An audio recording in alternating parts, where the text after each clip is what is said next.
I quit my job about 2 years ago. At that time, I had around 160,000 RMB.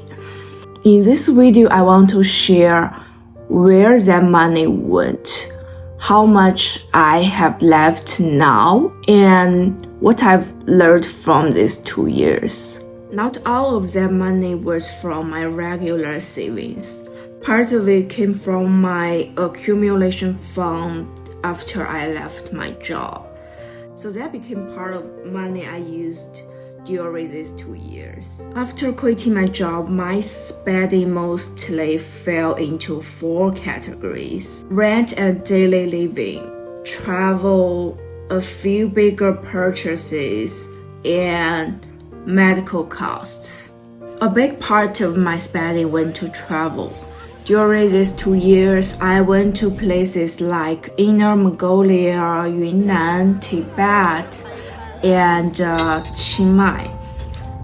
I also traveled with a stranger for the first time, took my first solo trip, and I even stayed in Yunnan for about a month. Travel was one of the biggest part of my gap years. It wasn't just about seeing new places. It's also changed the way I experienced life on my own. The biggest part of my spending was rent and daily living. Over the past 2 years, rent alone was around 120,000 RMB. To be specific, that was mostly from my first year after quitting my job. Later on, I moved into my sister's vacant apartment, so I didn't have to pay rent anymore. Then there were everyday expenses: food, transportation, and utilities.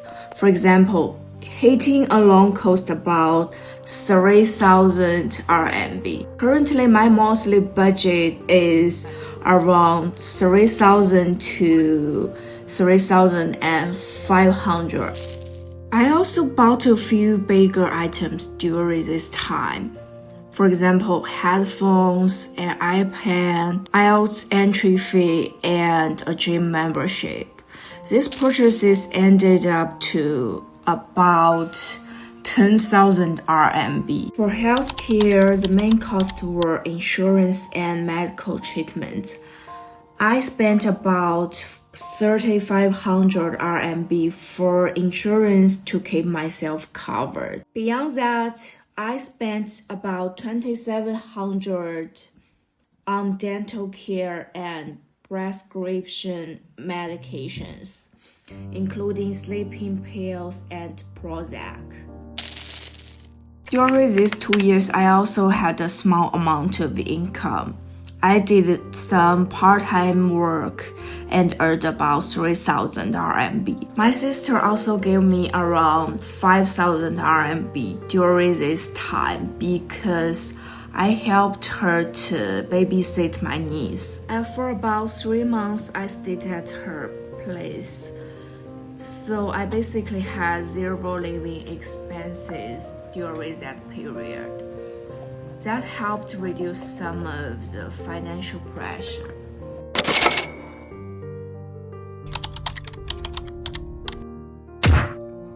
Of course, as my savings slowly decrease, I do feel anxious sometimes.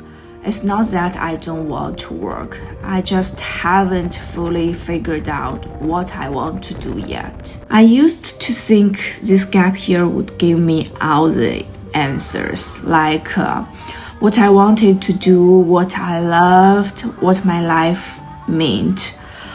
But recently, I've realized that the meaning of life is just too grand to figure out before 30.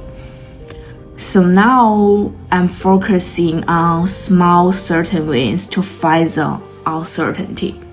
I never worked out before I was 27, but now fitness is my anchor. Whether it's learning English or making these videos, I'm giving my brain the certainty it needs to stay on track. We are moving forward one small step at a time, and I believe the life we want will eventually follow.